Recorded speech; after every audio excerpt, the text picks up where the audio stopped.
Tiene la palabra el señor Lucas Buindeschi, exalumno de Máster de Empresa Internacional y Comercio, que nos hablará desde el Faristol. Gracias. Bueno, buenas tardes a todos los presentes, alumnos, profesores y directivos de la Universidad de Barcelona y del IL3. Y felicitaciones a todos los egresados. Hace un año yo era uno de ustedes. Cuando hace una semana se comunicaron conmigo desde el IL3 para invitarme a hablar frente a ustedes aquí, acepté sin dudarlo. Solo el hecho de que me hayan considerado para esta ocasión supuso un honor para mí. A decir verdad, estaba bastante dubitativo respecto a lo que iba a decir. Era mi intención dar un discurso de categoría sobre mis experiencias profesionales, mis logros y fracasos, de cómo unir los puntos. Pero evidentemente no soy Steve Jobs. A decir verdad, no soy gurú en ningún área en concreto y no revolucioné ninguna industria. Tampoco le llegué a dar un giro de 180 grados a la empresa donde trabajo actualmente. Entonces, hace un par de días se me ocurrió preguntarme el porqué de esta invitación. ¿Por qué a mí?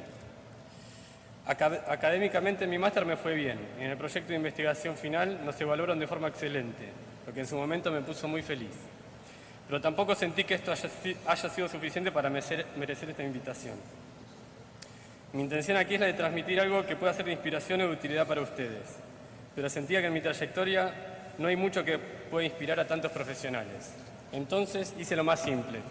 Hace un par de días llamé al IL3 y lo pregunté directamente. Les pregunté, ¿por qué me eligieron a mí? Y me contestan diciendo que varios profesores consideraban que yo había destacado frente al resto de los estudiantes de otros másters, especialmente el doctor Rodoreda, que fue el director del mío. Entonces, allí caí en cuenta de todo el esfuerzo que fue necesario para que tengan esa consideración sobre mí. Y puse en perspectiva muchas cosas, especialmente por todo lo que había atravesado en estos últimos años para llegar donde llegué y por no haber bajado los brazos a pesar de muchas situaciones adversas. Entonces, inmediatamente después de cortar el teléfono, vi claramente que sí tengo una historia que contar y espero que les resulte interesante y motivadora. Hace 4 años, para estas fechas, vivía en Argentina. Tenía mi propia empresa de indumentaria, mis empleados, mi casa, mi pareja, mi coche, mis amigos y a la familia cerca. Con las preocupaciones lógicas de cualquier emprendedor: pagar nóminas, proveedores, fabricar, vender y, sobre todo, lo más importante, cobrar. No era un factor menor en mi país en esos momentos. Notaba que la situación en mi sector estaba cada vez más complicada y tenía 2 alternativas: crecer o cerrar, pero quedarme donde estaba no era una opción. Fue en ese momento que un hermano que vivía en Madrid hacía 12 años me llamó para proponerme un negocio: empezar una productora audiovisual. Él no podía hacerlo solo. Aportaría su creatividad y conocimiento de la industria y yo me encargaría de la gestión. En esos momentos, él tenía una productora de fotografía de moda y experiencia en la industria audiovisual.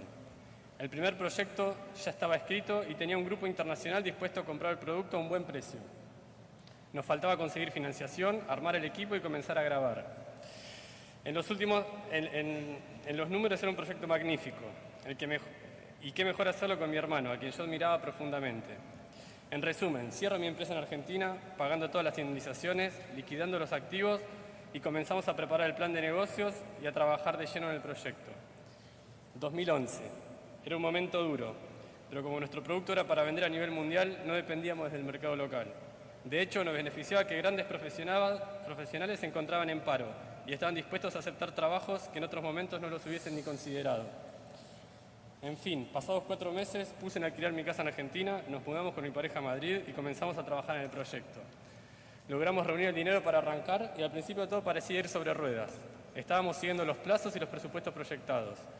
Un año más tarde, cuando era el momento de comenzar a vender, nuestro supuesto comprador resultó ser un fantasma. No aparecía.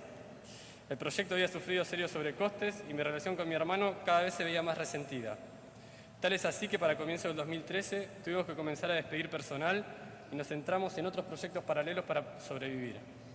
Para mediados de año, frente a meses de desacuerdos respecto a la dedicación de cada uno de nosotros a invertir en la empresa y de ir por rumbos totalmente opuestos, tomo la decisión de poner fin a nuestra relación profesional, no sin antes intentar dejar todos los proyectos encaminados.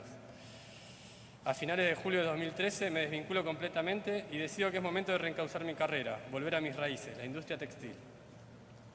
A esas alturas ya estaba prácticamente sin dinero, subsistiendo gracias a la nómina de mi mujer y luego teniendo que recurrir a la oficina de empleo para solicitar el paro. La situación profesional y personal que había vivido en los últimos meses me había desgastado a tal punto que me sentía derrotado y falta de entusiasmo. Nunca había estado sin trabajar y peor aún estando sin dinero a 12.000 kilómetros de mi familia y mis amigos.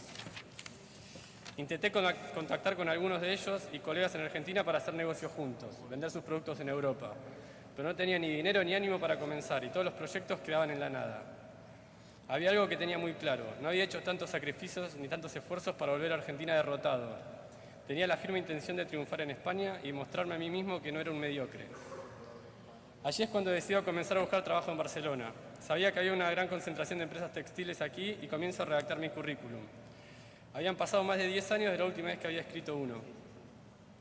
Cuando termino, lo leo y me doy cuenta que no tenía especialidad. Sabía que podía desempeñar con éxito muchos de los puestos que se ofrecían, pero mi currículum no decía lo mismo. Era consciente que era versátil y resolutivo, pero parecía un cliché poner eso en mi currículum. Solo me faltaba agregar que era proactivo. Había trabajado 4 años en una trading company en Argentina vendiendo maquinaria e insumos textiles de importación. Había dirigido por más de 2 años una empresa de confección y había trabajado 12 años en una productora audiovisual gestionando proyectos de gran envergadura.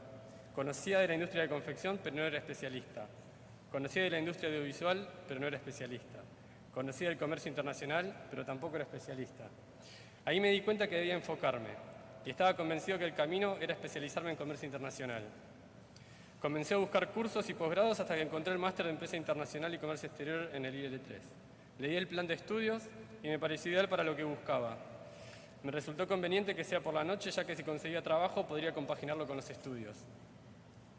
Para poder pagar el máster tuve que pedir dinero prestado a mi familia y luego vender el coche que aún tenía en Argentina para devolverles parte del coste. Y comencé. Me mudé a Barcelona en octubre, busqué piso y comencé a contactar con empresas y a dejar currículums. No, y una y otra vez obtenía rechazos. Ir a cursar a la universidad se convirtió en mi punto de descarga a tierra. Logré serenarme.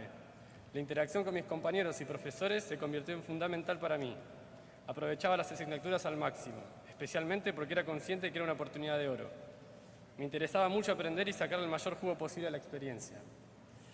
Lamentablemente pasaban los meses y aún seguía sin conseguir trabajo. Fui a ofrecerme para trabajar como dependiente en tienda de indumentaria, pero no encajaba ni siquiera allí.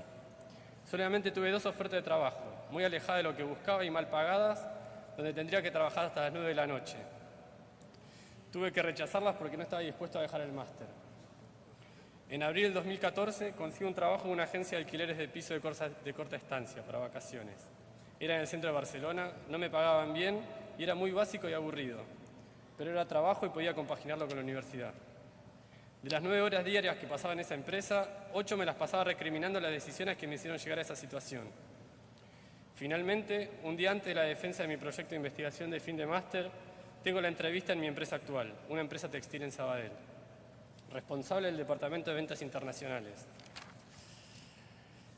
El máster terminó de la mejor manera y sentí que mi vida profesional se reencauzó en ese preciso momento. No estoy seguro de lo que me deparará el futuro, pero estoy convencido que lo encararé con seguridad, con las herramientas indicadas y la actitud correcta.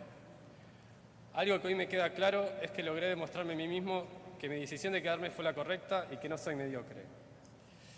Por último, me gustaría terminar con una frase de un escritor que me gusta, que es Haruki Murakami, que dice así: y una vez que la tormenta termina, no recordarás cómo lo lograste, cómo sobreviviste.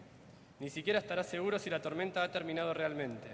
Pero una cosa sí es segura: cuando salgas de esa tormenta, no serás la misma persona que entró en ella. De eso se trata esta tormenta.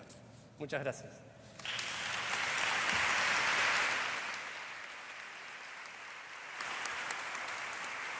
Muchas gracias, señor Buidesky.